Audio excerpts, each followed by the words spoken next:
Hello, and welcome to another episode of the William Branham Historical Research Podcast. I'm your host, John Collins, the author and founder of William Branham Historical Research at william-branham.org, and with me I have my co-host, researcher, minister, and friend, Charles Paisley, the founder of ChristianGospelChurch.org. And together, we're examining the history and the intersections in history between William Branham and other key figures that either influenced or were influenced by the post-World War II healing revivals. Charles, we have such an unusual episode today. I'm trying to picture somebody who's never been influenced by William Branham's cult of personality, who's curious looking in, wanting to understand the history, how it developed into the New Apostolic Reformation, and picture them starting with this episode. They would be saying, what on earth does this have to do with Christianity? And the sad truth is, Charles, you know as well as I do, most of the things that we consider to be the most important and fundamental things that we believed really had nothing to do with Christianity. So somebody looking from outside in who starts with this episode, they're going to think it's weird, but to us, we're going to think, oh, this is the greatest thing that we believed, man. This is it. This is the message. This is the reason for the message. So it's so odd, but I am going to recommend, if this is your first episode, that you go back and start at the beginning. We have been talking about the cloud, and we're kind of setting up all the different trails of research and history that goes into this photograph that you'll find in every message believer's home, many churches. You'll find it in their magazines, their publications, their marketing material. Everywhere you look, you're going to see this thing, because this is the message. This is when people talk about the message of William Branham, they're talking about the things that were a result of what happened during and after this alleged cloud event that William Branham said that he was caught up with the angels. And so I'm excited to get into it, Charles, but again, this is kind of a weird episode for somebody who's unfamiliar. Yeah, today's episode 2 is episode number 52 that we've recorded, John, which would make it 1 full year since we started this series, this podcast. So, wow. And finally, just now a year later, we're getting to the climax of William Branham's ministry. And like you mentioned, this is probably not the best place to start. If you want to start exploring William Branham, we have been chronologically analyzing the life and times of William Branham from his birth on. So if you go back to episode 1, you'll be able to work all the way up here. We're now within really just the last 2 years of his life, last 2 and 3 years as we come up to this episode. But yeah, it's just incredible stuff. And we are looking at what, as you mentioned, John, is quite arguably the most important event in the history of the message. And just to remind our listeners, this event from 1963, it is a critical milestone in the message's end of days rapture scenario. In the message, we believe that with the opening of the 7 seals in 1963, and the appearance of this supernatural cloud in 1963, and the separation of the wise and foolish virgins in 1963, that it kicked off this special phase of getting ready for the rapture. And because of this event, the message believers have been getting ready for the rapture since 1963. And so for 60 years now, that has primarily been the program pretty well in every sect of the message. Every one of them believe that they're trying to obtain rapturing faith, and there's a variety of explanations of how that will happen. Some are waiting for the appearance of a completed fivefold ministry to finish the perfection of the bride of Christ. Some of them are waiting on the 7 thunders to be manifested. Some of them are trying to obtain the stature of a perfect man. Some of them are looking for some final hidden mystery to be revealed. Some of them are waiting on the return ministry of William Branham. Some are waiting on William Branham's successor to finish up what William Branham left undone, right? Every sect has their unique spin on what they need to finally have the rapture as kind of the cap to these events that started in 1963. And all of it though has its genesis right here in these events of 1963. But unfortunately for the message, what happened in 1963 was a hoax. There was no opening of the 7 seals. There was no midnight cry. There was no Lord descending from heaven with a shout. William Branham never got a commission from 7 angels for this special purpose, and the face of Jesus never appeared in the sky. All of it was nothing but a giant hoax perpetrated by William Branham. And when you come to face those facts and you really look at the evidence, which clearly proves it's all been a hoax, what happened there in 63, the message's end-time teachings largely come unraveled. They do. And you said this was perpetrated by William Branham. I grew up, after William Branham died. So I was not there during all of this thing that happened. My family was, and I had multiple family members and friends who were deeply involved with this message, during this time.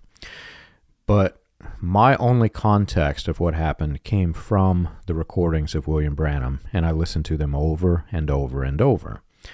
And as I've mentioned on the show, I was in churches from Arizona to South Carolina and everywhere in between. And there's different flavors of the message. It's like Baskin-Robbins' 57 flavors of the message, right? And the ones in Arizona are quite different than the ones on the East Coast. What's interesting for me, whenever I got into understanding the historical context surrounding what was going on during this time, which we're going to get into today, I came to realize that the people in Arizona had a much different contextual experience of this thing that's going on than the people on the East Coast. Because during this time, as they're building up the missile defense systems and all of this testing is going on, a majority of that testing happened out west. You had Vandenberg Air Force Base, which we'll discuss a little bit. You had, areas in Nevada where they're testing nuclear facilities, etc. It was not uncommon to hear a blast on the west side of the nation. But on the east side, where none of this is going on, when people heard William Branham say, "I was out there and I heard a blast," they're thinking, "Oh my gosh, God has come down to the prophet and has blasted something." And it's a totally different context, right? Whenever you're growing up in an area where there's continual blasting, it's not as important to you. One of my experiences growing up was on the East Coast in an area where there was an Air Force base, and they had planes that would they were testing the planes, and frequently they would break the sound barrier. So you'd hear this sonic boom every now and then. Not, probably every couple weeks or every month or something. For me outside, it was nothing. When I heard a sonic boom, I was like, yeah, it's another airplane. That's what it is. It's an airplane. But to the people who aren't around this, in Kansas where I live, for example, there was nothing like this. If a kid was out playing and they heard a sonic boom, they would run inside and ask, "Mom, is the war coming to the nation?" Right? There's just so different of a context between different areas and regions of the nation. When I began to piece together what was happening historically with this, I began to realize that it was not just William Branham that was perpetrating this. Every single message leader who was out west, who knew these things were going on, knew that when William Branham said, "And I heard a blast," they knew what the blast was. You're correct, John, and it's not very hard to just go look in the newspaper articles. We can share you one right here. That at that exact same week and month that William Branham said he heard this blast, there were reports of blasts over Tucson, Arizona, which shattered the windows of buildings. And it was all well known that it was being caused by airplanes, sonic airplanes, from McKinney Air Force Base overflying that region. And it was just a regular, frequent occurrence back then because they were testing supersonic flight, honestly, for some of the first times back then. This was the origin of all that stuff. And the test base for military test aircraft was just I think it was about 150 miles away. And of course, these things are flying 2,000 miles an hour. so like a 3-minute plane ride away from where they're at. So the plane just comes out and makes a circle, right? Yeah. And it flies right over the hunting sites in Tucson, Arizona and stuff where William Branham would be. And these sonic booms were happening on an incredibly frequent basis, such that there was, like I mentioned, windows being broken in Tucson and the surrounding air communities, and they were frequently filing complaints with the Air Force to try to get them to switch to different routes so that the sonic booms would stop damaging their property even. So that's how, what was happening at that time. So yes, the blasts are very explainable. Very explainable. And the people out hunting looked up in the sky the day of the blast and said, and I saw a trail like a plane. Yeah. No kidding, right? Like, that's what caused the blast, obviously. I mean, obviously. Yeah. There's no question. And in our last 2 episodes, we showed really solid evidence to prove that on February 28, 1963, the day that cloud appeared, William Branham was not underneath it like he claimed. He was not there. He never met 7 angels under the cloud and got the commission to preach the seals like he claimed. William Branham was not under this cloud. He was not under it. Then, as we mentioned before, just that story is totally false, right? Because he claimed that he was standing under this cloud when it appeared.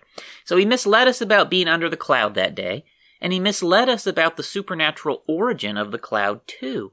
Not only was he not under this cloud the day it appeared, this cloud is also not something supernatural that came from the portals of glory and was created by angels, right? In fact, this cloud it's a man-made cloud. Yeah. This cloud is a man-made cloud. It was caused by the explosion of a rocket carrying a classified spy satellite into orbit. And we're going to talk about the evidence of that today.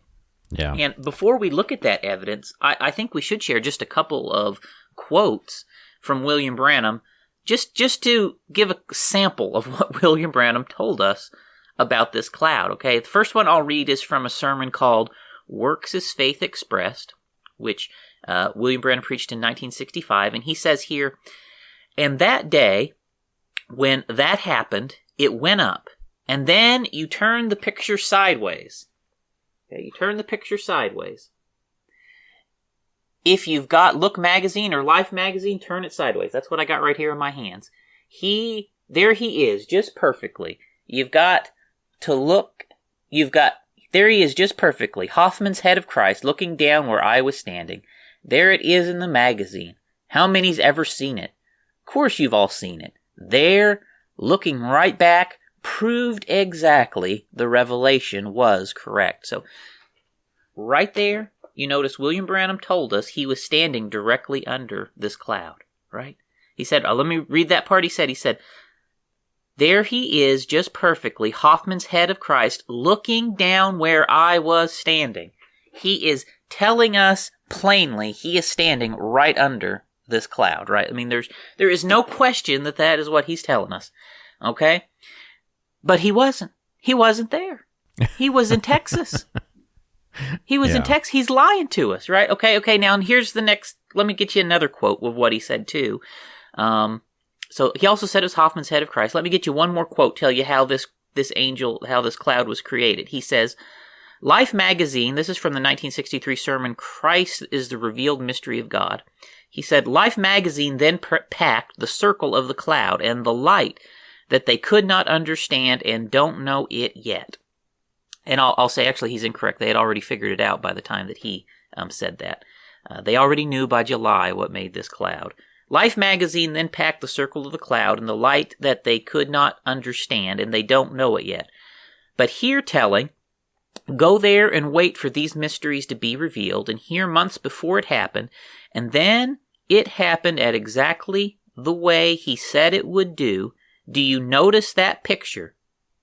Even that angel on the right, when he was being materialized, coming down with his wings back, his head sideways, there it is right there in the picture, just exactly. So somewhere in this picture this is an angel with his wings back materializing out of thin air, okay? That's what William Branham's telling us, right? He's holding that picture up when he says that. So that's what he said many, many times, right? Those are just two examples of many, many times that William Branham told us very plainly, this picture is the face of Jesus looking down on him where he was standing, and this picture was created by angels that materialized out of thin air. So however you take it, what he said is unmistakable, right? William Branham told us this was a supernatural cloud. It was something divine from the portals of glory. My favorite quote of all, Charles, because, again, the people on the West Coast had a different context for this thing than the people on the East Coast. People on the East Coast, many of them did not know that this happened until William Branham held up the magazine article. It had made mainstream news, but I'm certain not everybody was aware and in the message until he began talking about it. But that was entirely different for people in Arizona, because this was not just one cloud. It was multiple rings that were not even clouds. It was multiple rings that floated across the Arizona sky. And they captured photographs of the multiple rings. But to the people standing below, they saw these things, and you could see it for miles and miles. So the people in Arizona had a different context. And this quote of William Branham, he talks about how science could not prove what the cloud was, and he uses a bit of science to prove that science couldn't prove it. But it clearly displays how people had fully shut off critical thinking in the cult. It's the best example of mind control and brainwashing. Branham says 26 miles high. Why, vapor can't even go over 4 or 5 miles high. Moisture, any kind of fog or anything you see. Planes fly at 19,000. That's to get up above the clouds, you see. And 19,000 is about 4 miles high. This is 26 miles high and 30 miles across it in the shape of a pyramid, if you've looked at the picture. Now, we're going to analyze all of the many things that are wrong with this later, but for this one instance, just to pick it apart, everybody who understands how the plane, the jet's trails work in the airplane, when they fly through the moisture forms and it creates a trail. William Branham is saying here that it's above that no plane could have created this moisture. And like you read in the quote, he's talking about the angels coming and they snapped the photograph of the angel. And people who weren't there in Jeffersonville, and they heard him say this, they imagined that suddenly this thing appeared and the angels came and then it disappeared, because that's what he said. The people in Arizona would have been like, wait a minute, I saw that thing float across the sky, man. It was not angels coming through. So out west, they began to propagate this theory that when the angels broke through the moisture barrier, it created the cloud ring, and that the result of that floated across the Arizona skies. The problem is, William Branham said it's above this, and even scientifically, this was not the result of moisture. This was a smoke explosion from these rocket blasts higher than the moisture. So if you take a step back and you just critically think about what this is, people would have just shut him off immediately, but we clearly see that people were under his mind control and had fully shut off critical thought. Yeah, there's lots of articles that you can get on this cloud.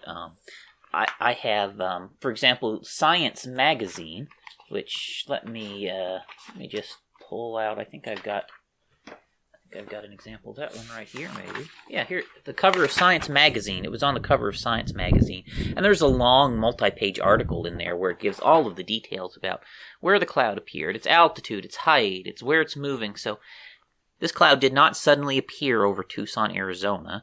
It drifted into the state of Arizona from hundreds of miles away, right? So it did not suddenly appear up over the place that William Branham was hunting. That's not true, right? That is also just made-up story by William Branham, okay?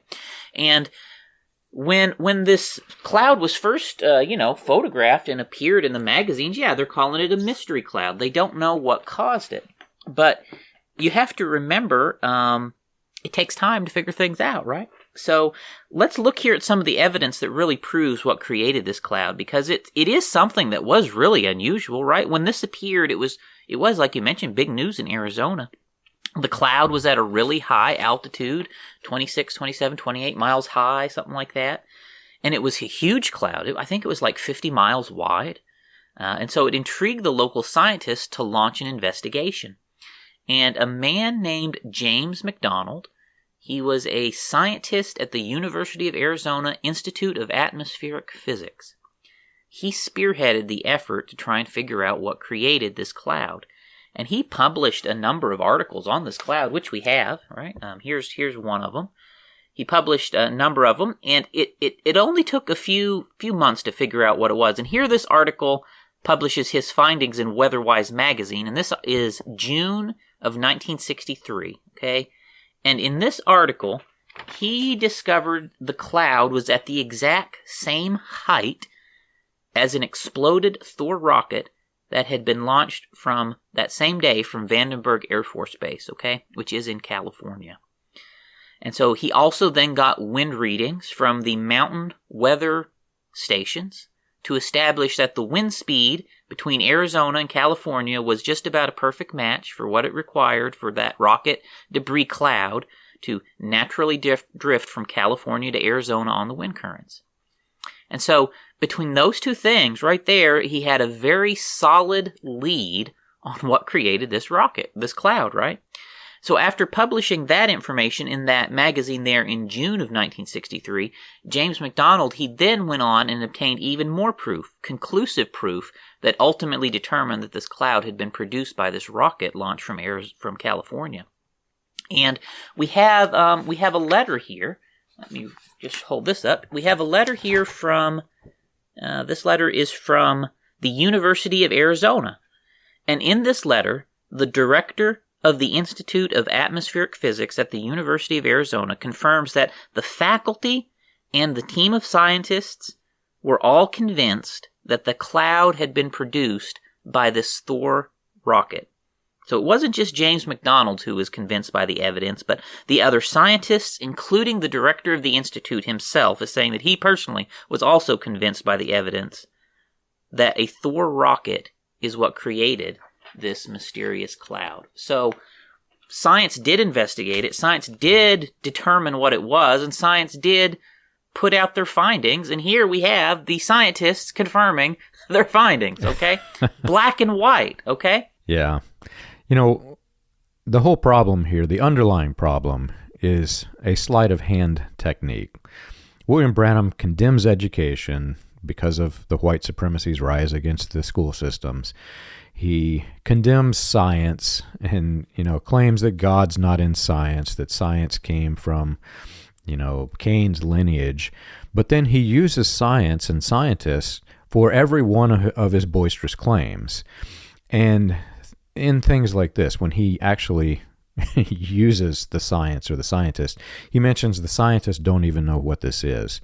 And he's using a sleight of hand technique in what even like middle school kids who are in science class understand this, but a lot of people in the message, believe it or not, do not. That it is the way science works and progresses is through scientific theory. A true scientist will never give an absolute when they're investigating something. They won't say, oh yeah, we know this was a rocket blast, because we're in a state where there's all of these rocket blasts, right? They're going to say, we don't know what it is. We have a theory that it's X, Y, and Z, and now we're going to go try to prove that theory. Then once they establish enough evidence to support the theory, they still won't say that it's absolute, because if they say that it's absolute and they find more information that sways the research in a different direction, they've closed that door. So they'll never say fully, yes, it was this. They'll say it is probably whatever is the theory, because that's what the evidence supports. And what you've just described is exactly what a scientist would do. They have a theory, they find the evidence, and the evidence suggests that because we have this wide range of rocket testing and blasts and windows shattered out of the buildings because of it, yes, it's probably a rocket. This is the very beginning of the space program. And when this rocket exploded up so high in this cloud, this was one of the very first times, I think this might have been only the second or third time that a rocket had ever been detonated at that height before. This had never happened before. So this was a new phenomenon that had never been seen before by people. So the curiosity about this 1963 event makes sense. This was something new, right? Yeah. But today, clouds like this are well understood because they are launching multiple orbits and rockets into space every single day pretty well, And they very clearly understand that rockets are the source of these really high clouds that form at the edge of space, and especially when they something goes wrong and they explode, the rocket propellant freezes as it spreads out, and that's what's creating this. It's not water vapor; it's frozen rocket propellant spreading out from the site of the launch. And if you look, you can actually find articles like this one from the National Geographic Society that explain how these clouds are created, why they glow, how they get up so high. And when you look at the pictures of these clouds, I mean, there's lots of them. You can find lots of news articles on them, right, when they appear. They tend to form ring shapes in formation, right? They tend to look just like this when they form.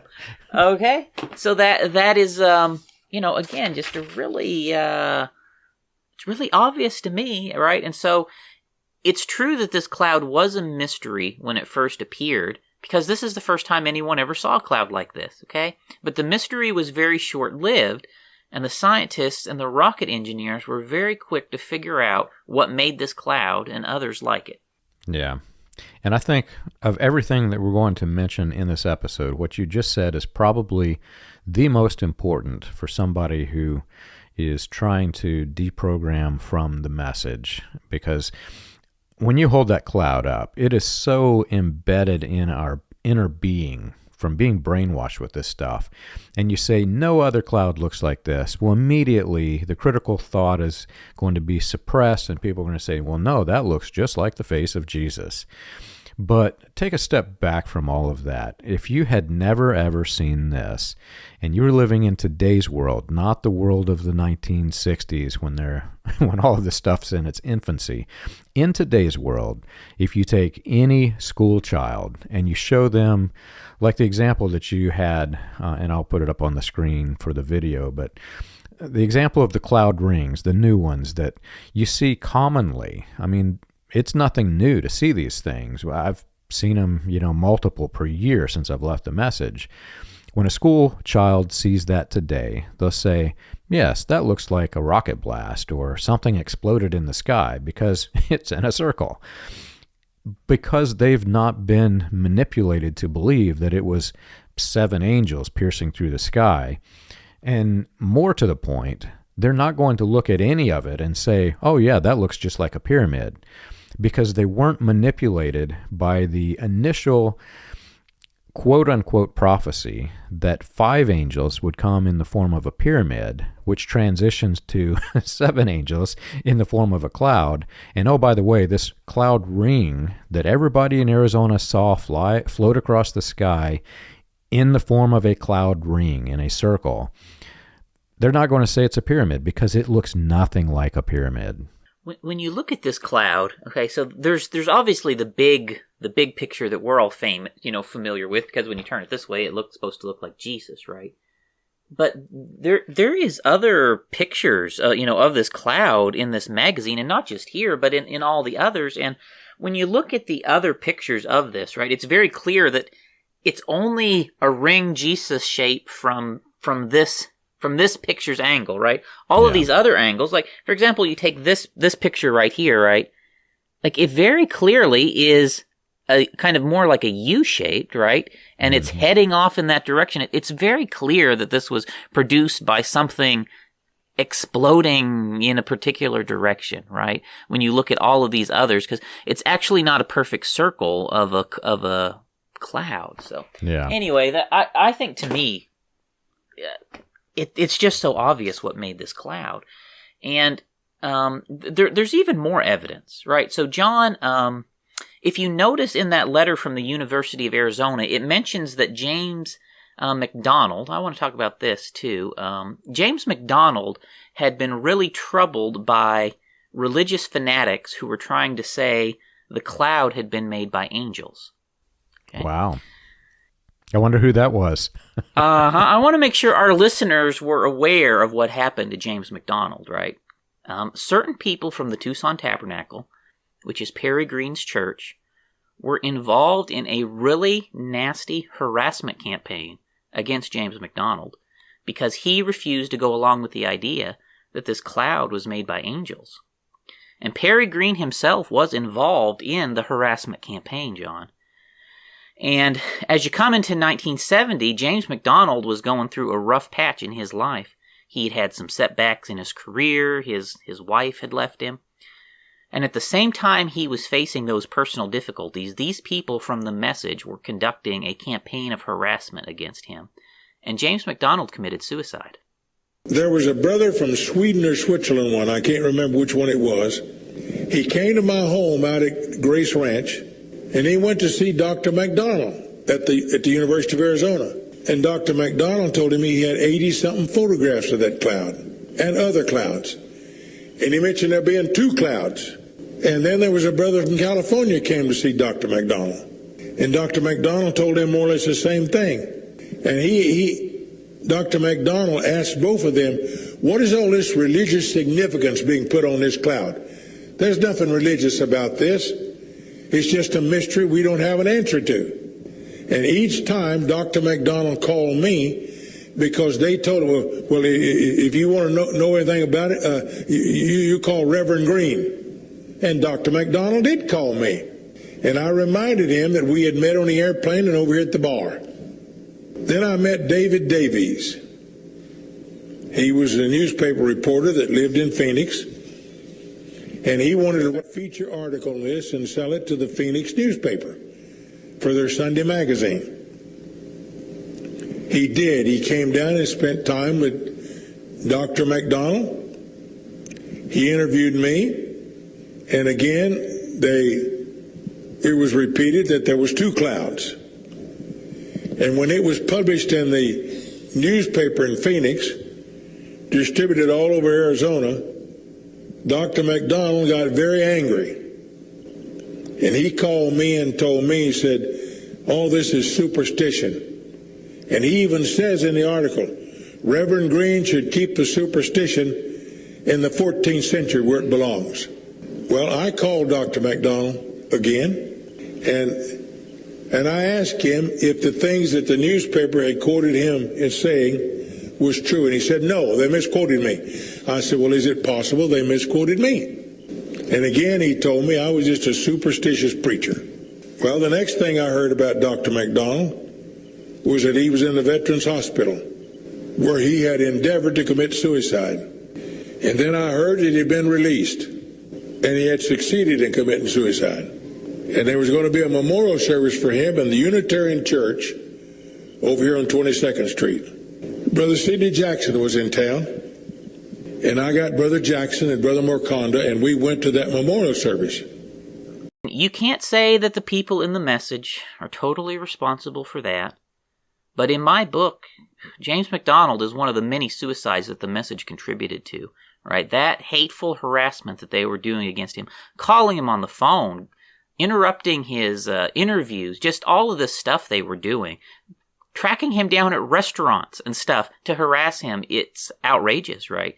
And there's a substantial number of people in the Message who have committed suicide in the midst of really hateful and nasty harassment campaigns that were carried out by Message people.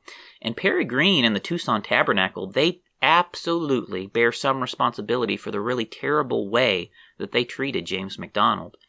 And what's really sick, John, is after he committed suicide, those people actually made a whole lot of hay out of his suicide. You know, they say this is proof he was an evil man because he was possessed by the devil because he would admit this cloud was made by angels, right?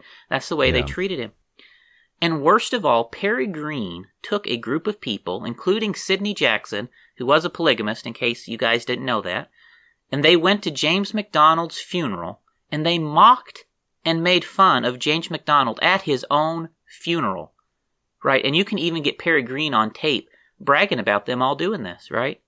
And I just want to make sure everyone knows this happened because people in the message, including key leaders, have engaged in some really ugly, reprehensible behavior, wicked stuff over the years, and they do not hesitate to mercilessly harass anyone who gets in their way.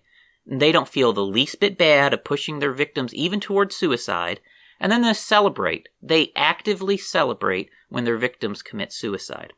These things happen in the message. It's horrific, and the mental health problem in the message is so significant. I know we've talked about it before, but think about James McDonald. This was during an era whenever they did not even know the extent of the testing and all of the arms race. They were preparing for what they thought to be an imminent Russian invasion. And they were building up defenses, especially on the West Coast, because the theory was that Russia was going to send missiles or something and attack, from the West Coast. So they're building up the missile defense system so that they can protect the people in the West. And James McDonald would have had no idea at the time the extent of all of that testing. And so there were all of these strange occurrences happening, and he believed that they were UFOs. He thought that the Martians had come and they were they were assessing the Earth for imminent takeover, whatever was in his head. It was kind of weird. But it made him the laughingstock of the scientific community, because at that time the scientific community knew that something else was going on. They did not think it was UFOs, but James McDonald wanted to know what it was. And his theory was that something out of earthly control was causing all of these weird cloud formations, not knowing, again, the extent of all of the testing. And so he became somewhat infamous in the scientific community for this.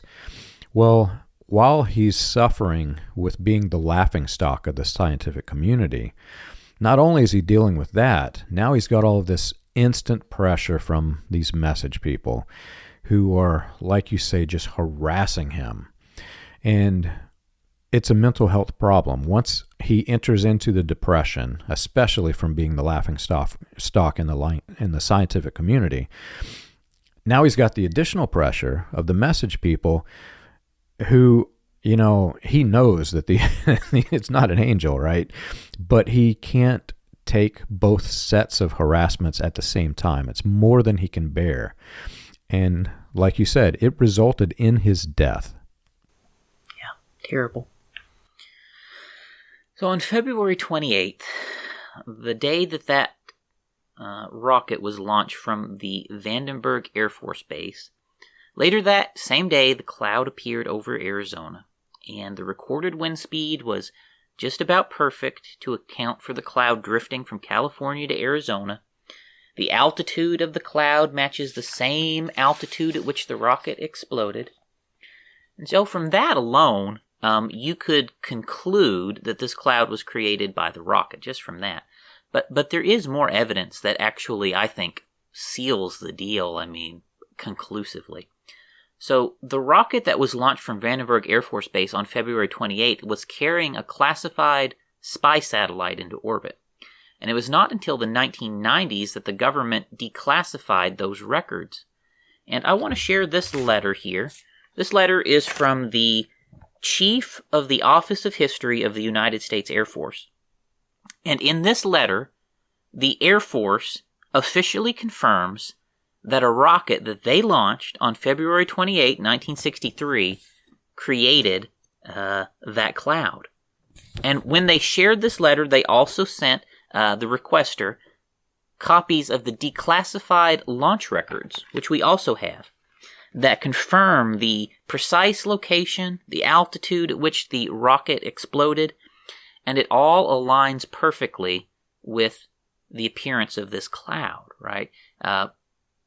Same altitude, same everything, wind speed matches. This is the Air Force themselves said, we made this cloud, okay? Okay, so the people who launched the rocket, the Air Force said, we made that cloud. But that's not all, John. There's even more conclusive evidence. So here's another letter I would like to share. And in this letter, it's from a man named Aidan Meinel. And Aidan is the engineer who launched the Thor rocket on February 28, 1963.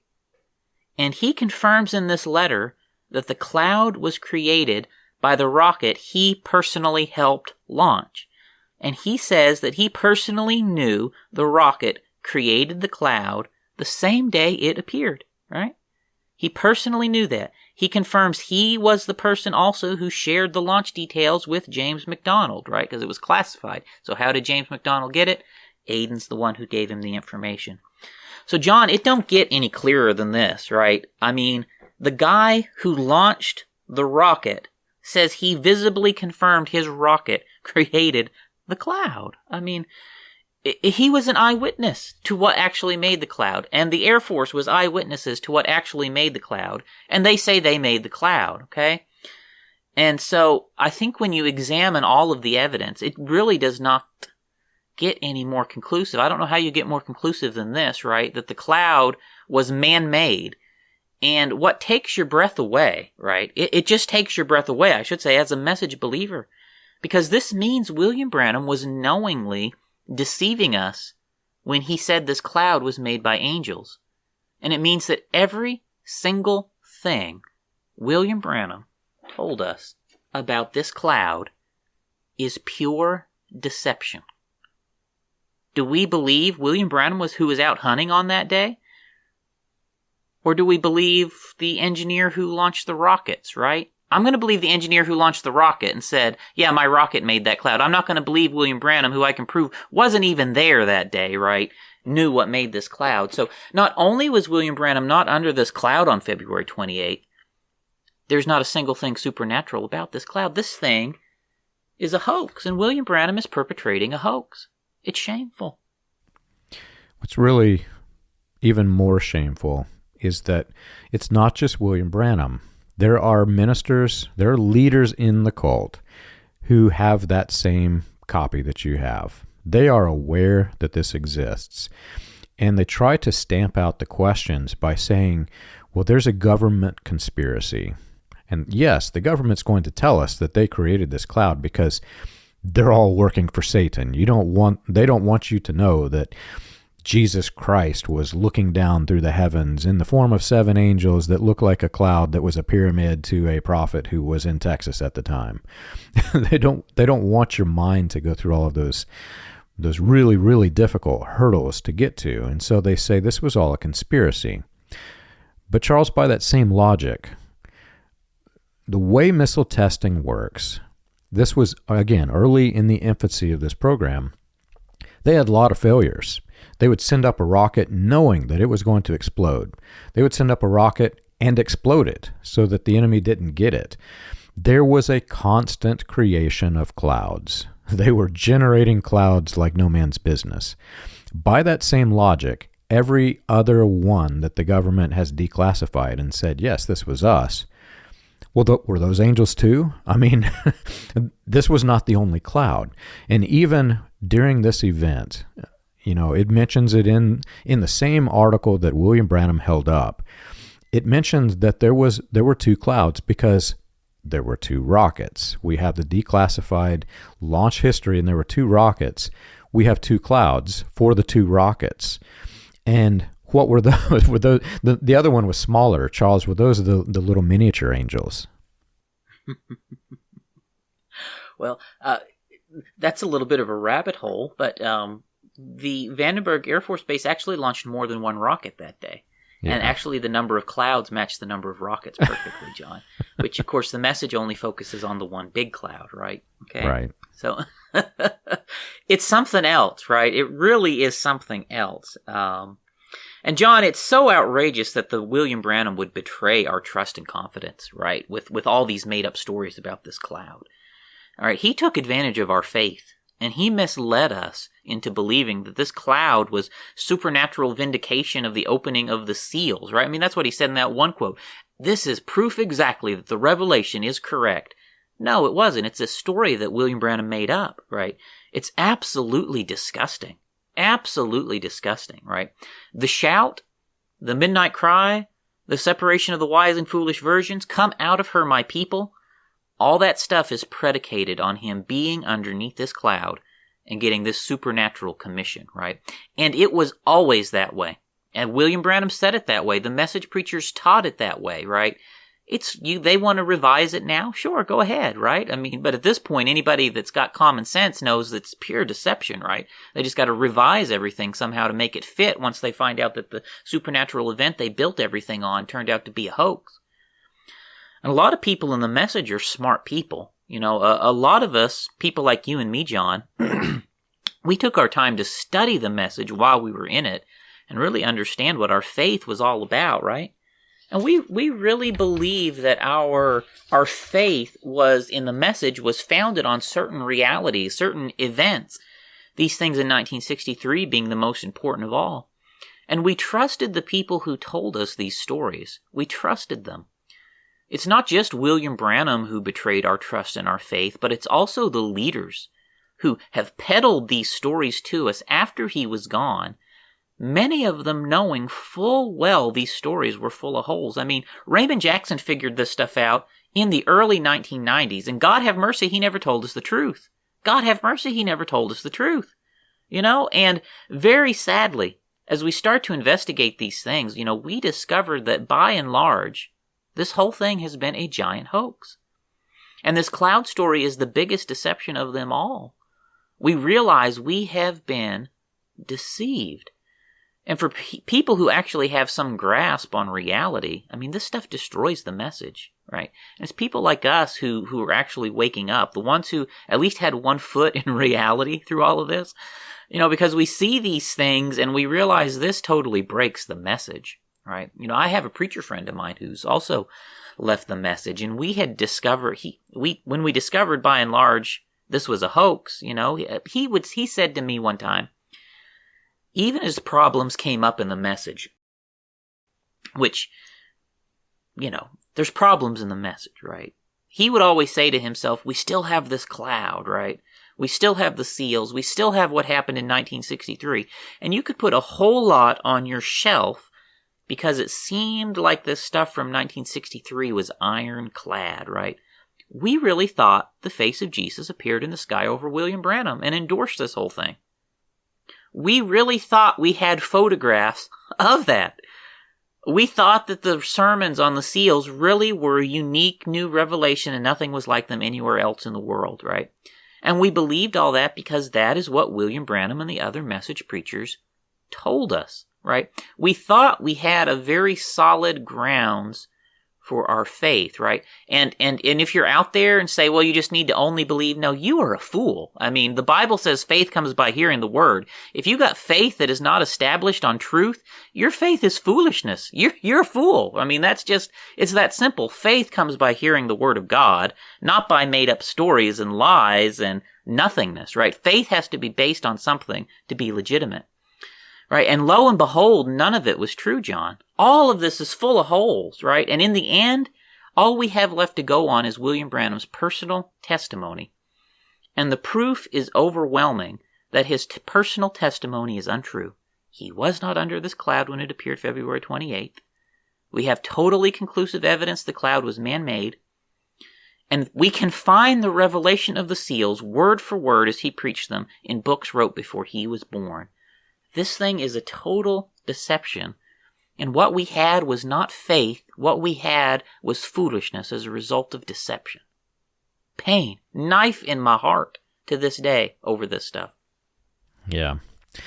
I don't know if you played the game in school, Charles, where kids sit in a ring and the teacher whispers something in the ear of one child and that child whispers it to the next, and it goes around the room and they try to see how different the story becomes as it emerges from the other side of the room.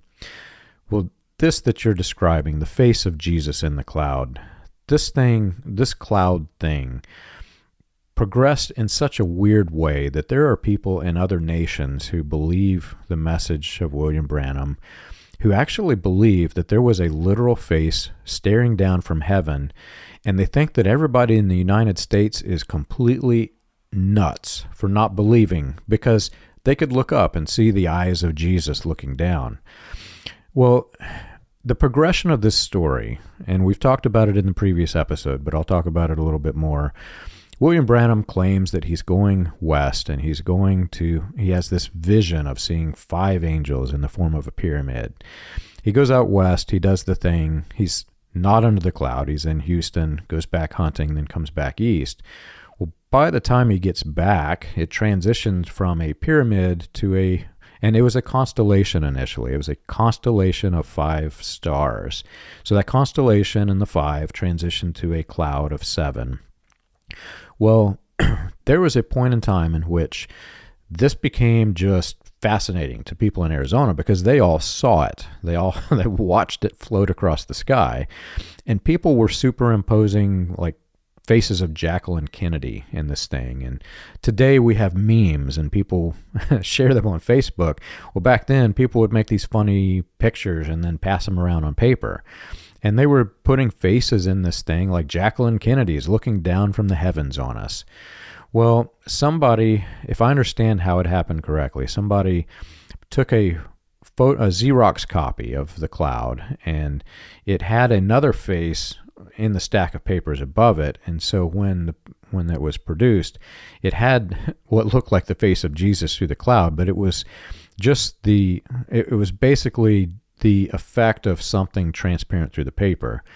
And so they could see this hint of a face, and people began spreading this around throughout the message, saying that there was a face in the cloud.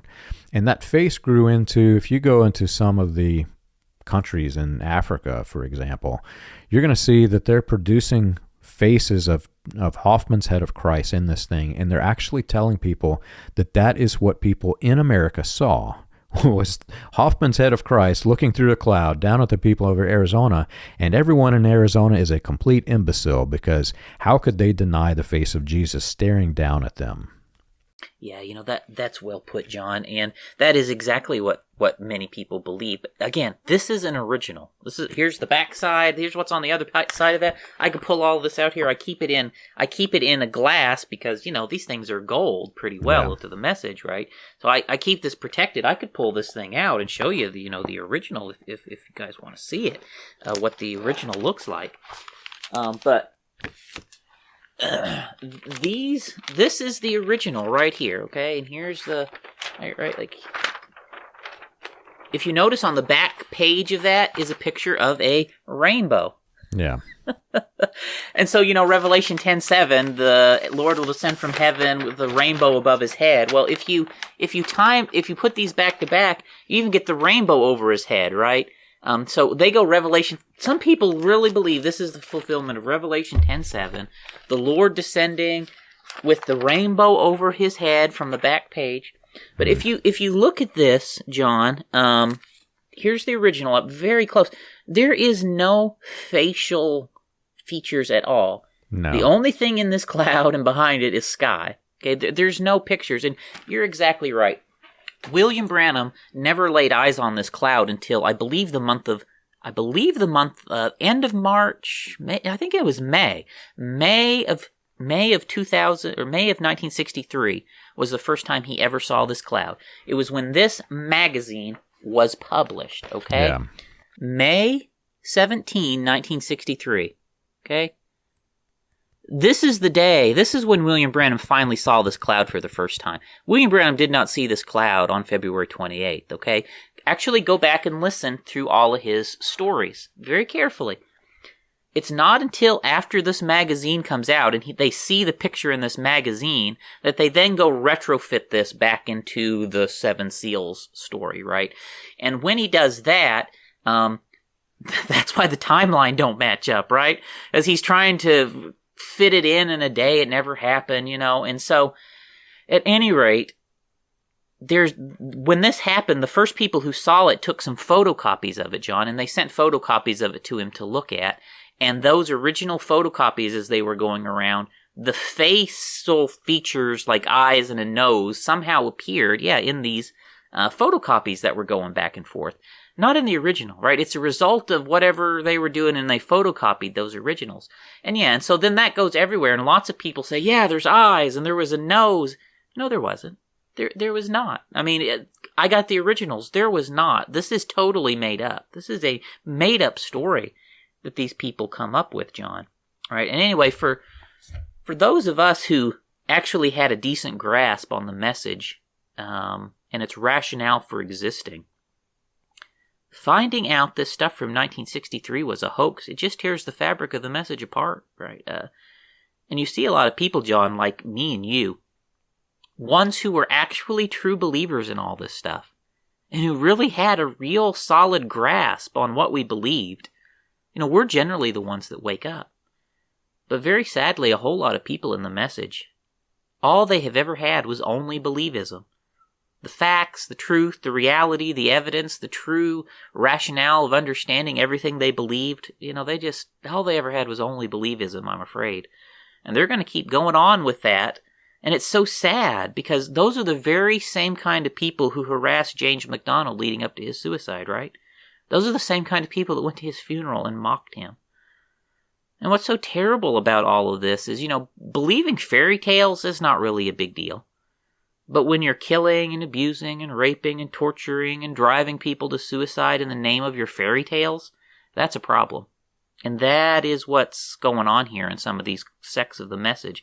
Very, very sadly, that sort of thing has gone on in the message, and it's still going on in some groups to this day. And I think that's why some people, perhaps in the message, have such hard time coming to terms with all of this, because for a lot of people, coming to terms with the reality that this is all a scam means that they have to admit that they have been engaging in abusive behavior. And all of that abusive, corrupt behavior for all of these years has been totally unjustified. And that can be really hard to live with. And that is the truth as to why I think, especially a lot of people in leadership positions, find it difficult to come to grips with the truth of this. It's so difficult because in the scale of truth, we have all of this evidence that clearly shows that this cloud was the result of rockets. And on the other end of the scale that's being completely out of balance, you've got William Branham's claim that this was the shape of a pyramid, which it was not. 5 angels that changed into 7 angels, a cloud ring that initially was a constellation. You've got all of these false facts that in the scale of truth just don't stand whatsoever. And for me, the biggest thing here, Charles, is that in a non-cult church, a church that's not covering things up, if there was a scale like this, where so much evidence was unsupportive of the statement, the minister's going to say, we believe this thing that is likely untrue. There's all of this evidence that support it, but we do believe it, and here's why we believe it. And they preach a sermon on why they believe this thing that all of the evidence does not support. But that's not the way it works in the message. They try to suppress every potential question before it surfaces. If somebody does question, they pounce on them, they harass them. If anybody is sharing the critical information, like you and I, they pounce on us, they harass us, constantly harass us. That's not the way it works in a Christian church. This is a cult church. This is suppression of information. And for me, that in itself is eye-opening, more than anything that we've talked about in this episode. The fact that they try to cover this up suggests very strongly that this is a destructive cult. Right, John. That the way they treat the people who leave is, and their critics. When I left the message, John, I left quietly. I really did. I left as quietly as possible, without any disturbance as possible. And for 1.5 years straight, they harassed me nonstop, John. Nonstop harassment when I left the message. Because again, I was in a senior leadership position. And I just kept quiet. The first public thing I ever did, John, is when I come on this podcast with you. But from the moment I left until we started that, they harassed me endlessly, John. Endlessly, right? And at a certain point, you just got to realize it don't matter what we do. They're going to harass me anyway, so I might as well start telling the truth about them all, right? And if you're listening out there, you better be afraid, because you guys know the stuff I know about you, right? And you know we haven't even, we've only been talking about dead people so far, so you ones who are still alive, you better be afraid. Anyway, but, before we close this episode out, right, I want to, just invite again, anybody out there with questions, feel free to email in questions to us. We are going to do a Q&A episode before too much longer, and we'd be glad to try and answer any questions that you want to send in to us. But there's so many rabbit holes you can go down with this stuff, John, with the clouds and the seals. This is the third episode we've done on this topic, honestly, and we haven't even covered half of what could be said about 1963. No. But we have definitely so far covered the essential elements. William Branham was not out hunting that day that he said he was. The cloud is not supernatural. And the sermon on the seven seals was not unique. It's just a restatement of other men's ideas. So 1963 is totally debunked with just what we've put here so far. The midnight cry did not happen. The shout did not happen. William Branham never got a commission to preach the seven seals. The seals were not opened in 1963. Certainly not in the manner that was taught by the message. And the message is built on all of those ideas. You take those away, there is no message. You got to be kidding. There is no message. You take those away.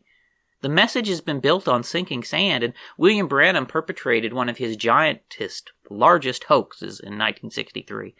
And there's still some things I think are worth mentioning, so we're going to have to do another episode on 1963 after this one, John. I think so. But let me give out some plugs. If you want more information on this topic, there are lots of good resources online, John. Your website has tons of information for deeper research. Believe the Sign has some good articles. If you want to go to my website, christiangospelchurch.org, there's some tracks there. I think actually the single best topic or article out there on this topic that I know of is actually williambranham.eu.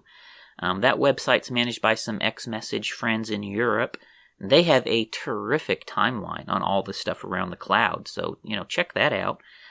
It translates to English. If you use Google Chrome, there's a translate to English option. And on YouTube, there is a 3-part documentary series called Road to Sunset. Their YouTube channel is Christ the Solid Rock. So if you search that on YouTube, Road to Sunset, Christ the Solid Rock, you'll find that docuseries.